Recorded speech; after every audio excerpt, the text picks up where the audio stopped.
Selamat siang Bu Rina dan teman-teman. Kali ini saya akan mempresentasikan materi Master 1. Dimulai dari bentuk-bentuk daily activities. Daily activities adalah aktivitas yang umum dilakukan dalam operasional retail sehari-hari.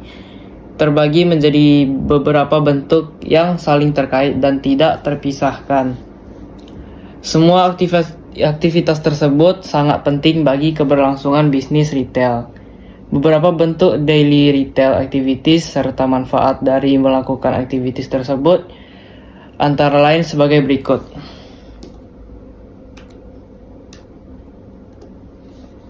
A.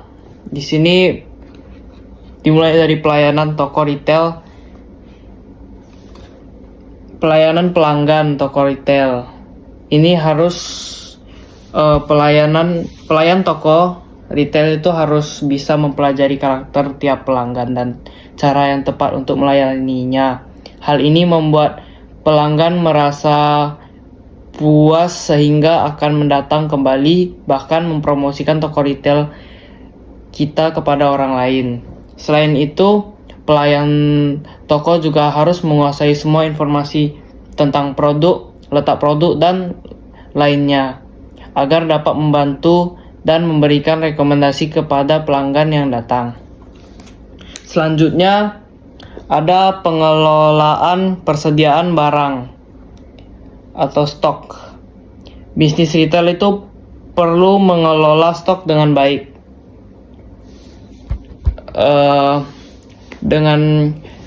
Dengan ini, bagian dari aktivitas pengelolaan stok itu adalah memastikan barang-barang yang sudah kadaluarsa tidak ada lagi di pajangan.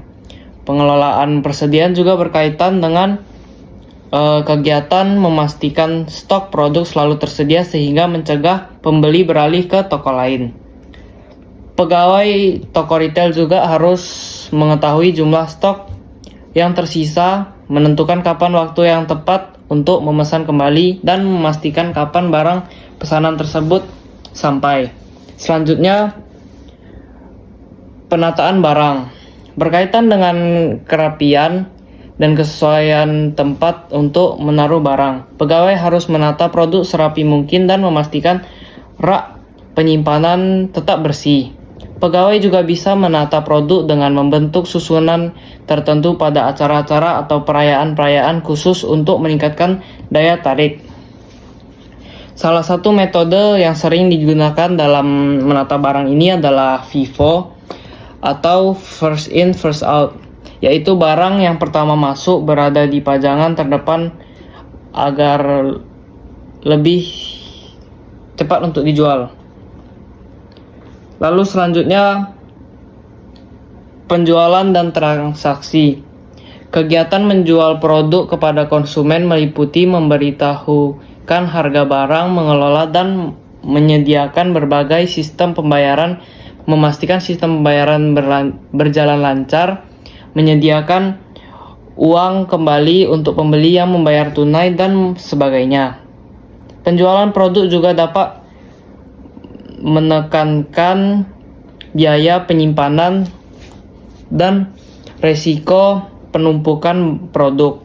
Jadi aktivitas dalam bentuk penjualan dan transaksi harus ditingkatkan agar toko retail cepat mencapai break-even point, return on investment, dan bisa mendapatkan keuntungan. Baik, saya akan melanjutkan tentang bentuk-bentuk daily retail activity. Nah, yang kelima yaitu ada kebersihan dan pemeliharaan. Nah, maksudnya itu pegawai harus secara rutin untuk membersihkan toko secara rutin, untuk memastikan bahwa setiap toko, setiap sudut itu harus terhindar dari debu agar siklus udaranya itu bagus, sehingga produk tidak dapat terkontaminasi. Nah, pemeliharaan peralatan juga ini penting dilakukan sebagai deteksi dini untuk mencegah permasalahan yang lebih besar. Yang keenam itu ada laporan dan administrasi. Nah, pelaporan dan administrasi ini sangat penting untuk diketahui. Ada beberapa produk yang terjual, uang yang seharusnya terkumpul, dan juga produk-produk yang harus di-restock kembali. Data tersebut dapat digunakan sebagai informasi dalam penyusunan strategi pemasaran, yang dimana untuk meningkatkan penjualannya. Yang ketujuh itu ada pelatihan dan pengembangan. Nah, setiap retail harus memberikan pendapat maupun pengetahuan tentang cara menyusun produk ini kepada pegawai retail, seperti mereka harus mengetahui tentang yang harus dilakukan pada usaha tersebut. Nah, jadi pegawai pastinya harus diajari cara menyusun produk, cara melayani pelanggan, komplainan pelanggan, menggunakan metode kasir dan peralatan toko. Dan retail juga memberikan pelatihan ini dapat mengembangkan kepada pegawai. Itu adalah salah satu bentuk yang akan berguna dan akan berdampak pada kualitas pelayanan dan kepuasan pelanggan. Yang terakhir ada promosi dan pemasaran. Nah, setiap bisnis harus melakukan strategi marketing mereka, dan mereka pasti harus memerlukan promosi dan pemasaran, baik untuk mengenal produk maupun mempertahankan produk. Memperkenalkan produk agar pastinya masyarakat itu dapat mengingat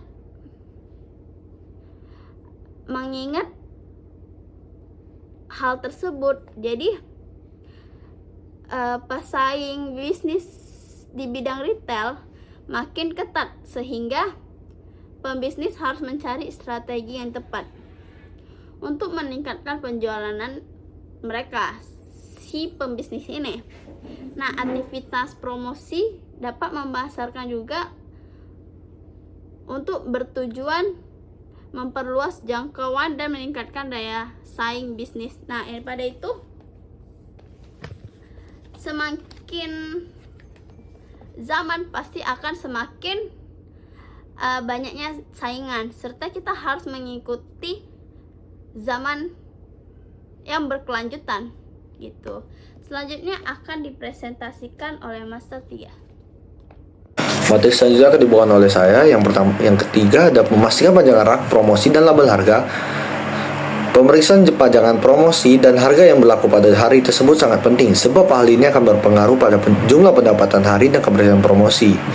Pastikan rak pajangan terisi penuh dan tertata dengan rapi. Pastikan untuk tidak memasang promosi yang sudah lewat, karena hal ini akan mengecewakan pelanggan. Pastikan pula untuk menempelkan label harga agar konsumen bisa memutuskan pembelian berdasarkan harga tersebut. Maksudnya adalah kita sebagai karyawan atau pemilik toko harus memasang harga promosi atau label harga agar tidak terjadinya ketidakan label harga bukan tidak mungkin membuat pelanggan batal membeli karena beberapa alasan. Lalu yang keempat ada D, mengaktifkan sistem POS atau point of sale. Setelah toko aman, bersih, dan tertata rapi, pegawai bisa menghidupkan mesin kasir sistem POS yang sudah tersedia. Pastikan untuk menggunakan username dan kode kasir yang sudah diatur. Jangan menggunakan username kasir lain untuk menghindari kesalahan atau kejadian tidak diinginkan seperti penggelapan dana atau menombok. Selain itu, pastikan semua perangkat pendukung kasir sistem point of sale sudah siap digunakan seperti mesin NDC, barcode, scanner, printer, dan perangkat lain yang dibutuhkan. Itu saya dari materi saya.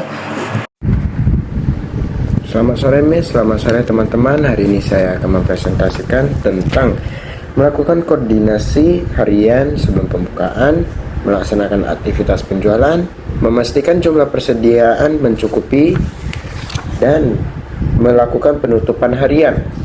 Jadi sebelum itu saya akan memperkenalkan diri. Nama saya Edwin.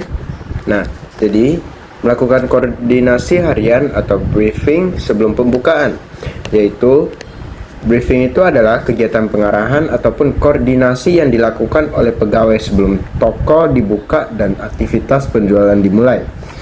Biasanya briefing dipimpin oleh supervisor atau manajer toko. Nah, tujuannya itu agar semua pegawai itu mengetahui tugas dan tanggung jawabnya, mengetahui informasi mengenai promo serta dapat bekerja sama dengan baik. Nah, hal-hal yang biasanya dibahas di dalam briefing itu antara lain, yang pertama itu ada membahas promosi yang sedang berlangsung, membahas promosi yang sudah tidak berlaku, pembagian tugas, berdoa sebelum kerja, memberikan semangat dan motivasi.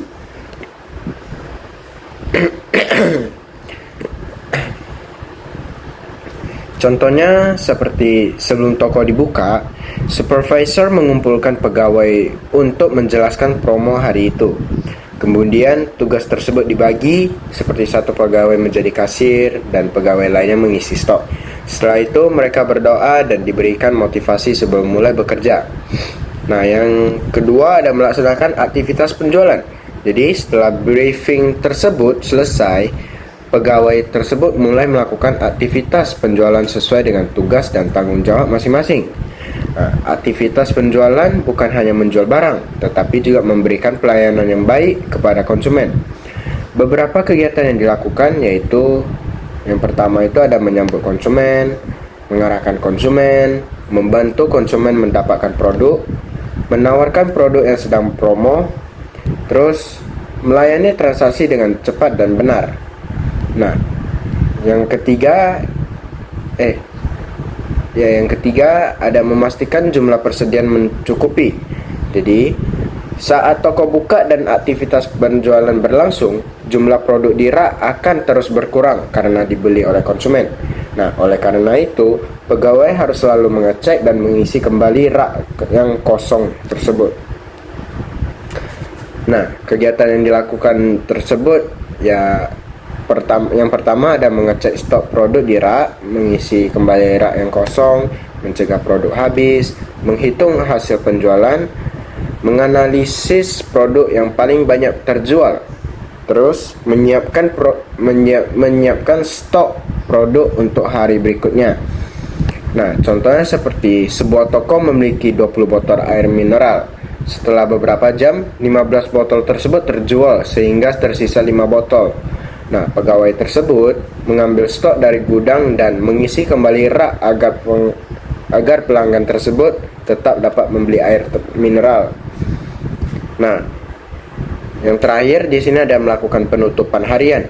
Nah, jadi penutupan harian itu setelah aktivitas penjualan selesai dan toko akan ditutup, pegawai melakukan penutupan harian. Penutupan harian tersebut bertujuan untuk memastikan keuangan, stok, keamanan, dan kondisi toko sudah siap untuk kegiatan berikutnya. Kegiatan penutupan tersebut biasanya ada menempatkan pesanan produk baru, mengunci dan memeriksa semua jendela dan pintu, membuat laporan penjualan harian, memeriksa dan menghitung uang tunai hasil penjualan di dalam toko tersebut, dan menyetorkan uang hasil penjualan ke kepala toko ataupun pemilik toko tersebut. Nah, terus yang terakhir ada memastikan CCTV berfungsi dengan baik. Baik, sekian dari presentasi saya. Mohon maaf jika ada salah kata. Terima kasih. Nah, selanjutnya adalah sistem kerja toko retail. Sistem kerja bisnis retail melibatkan serangkaian proses dan aktivitas yang dirancang untuk menjual produk atau layanan kepada konsumen akhir. Komponen utama dalam sistem kerja bisnis retail antara lain adalah sebagai berikut. Yang pertama, ada pemasok dan penyedia produk. Nah, bisnis retail membutuhkan pemasok yang bisa menyediakan produk atau layanan yang dijual di toko retail tersebut. Dalam bisnis waralaba, franchise kerap tidak bisa memilih pemasok karena kerjasama dengan yang sudah terjalin antara franchisor dan pemasok tertentu. Akan tetapi, Apabila tidak ada kesepakatan yang mengikat tentang pemasok, pemilik bisnis retail bisa mencari pemasok sendiri yang menawarkan produk berkualitas dengan harga yang kompetitif atau yang bisa dibilang lebih murah. Selain itu, retail juga sebaiknya memilih pemasok yang bertanggung jawab dan kooperatif agar pengiriman produk dapat berjalan dengan lancar. Kemudian, yang kedua itu ada penyimpanan dan pemeliharaan persediaan. Nah, pegawai yang terlibat dalam bisnis retail harus mengetahui karakteristik produk agar proses penyimpanan dan pemeliharaannya bisa dilakukan dengan tepat tanpa merusak produk yang dapat berujung kerugian. Oleh sebab itu, petugas bagian gudang diperlukan untuk memastikan penyimpanan dan pemeliharaan produk berjalan sesuai sistem yang sudah ditetapkan. Kemudian, yang ketiga itu ada pembelian dan pengadaan. Ini tuh produk yang berhasil terjual akan mengurangi persediaan produk. Oleh karena itu, pembelian dan pengadaan harus dilakukan dengan sebaik mungkin. Pembelian dan pengadaan harus dilakukan sebelum persediaan di toko habis. Lama waktu pengemasan dan pengiriman produk untuk sampai di toko juga harus dipertimbangkan. Ketika produk diterima, pegawai retail harus memastikan jumlah produk sesuai dengan jumlah yang pemesanan atau permintaannya. Kemudian yang keempat itu ada pendistribusian produk.